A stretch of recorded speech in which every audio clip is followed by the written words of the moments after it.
Mana hojatga o'zim to'stirib, mana shu ayolimni o'zim qarayman. Ko'zimni och. Ko'zimni och. Menga qara. Menga qara. Ko'zimni och. Qo'limizdan hech qanaqa yordam kelmayapti.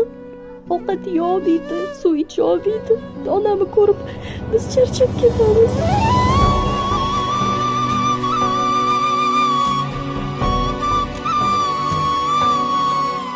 E'tibor berishingiz mumkin, bu ayol 24 soat tinim bilmasdan qaltirab chiqadi. Eng achinarlisi shuki, ahvol yildan yilga kuchayib bormoqda. Hattoki yonlarga kelgan odamni ko'rmaydigan darajada madori qolmagan. Bu nimadan? Pul yo'qligidan, kambag'allikdan, oilada o'g'il farzand yo'qligidan. Ko'pchilik o'ylaydi-da, ehson qilish uchun boy bo'lish kerak edi. Yo'q, siz bu videoni tarqatib, like bo'lsangiz, 24 soatlik istoriyangizga qo'ysangiz ham siz ehson qilgan insonlar qatorida bo'lasiz. Muhimi befarq qolmasangiz bo'ldi. Bilib turganingizdek, Parkinson kasallikka chalingan. Mana 6-yil ketyapti, ahvol battar og'irlashib ketyapti.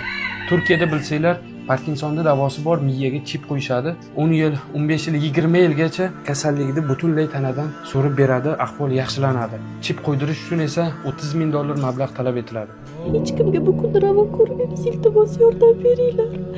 Onam ham qo'llari qaltiramasdan xotirjam, bemalol yashasin. O'g'il farzandim yo'q, ikkita qizim bor.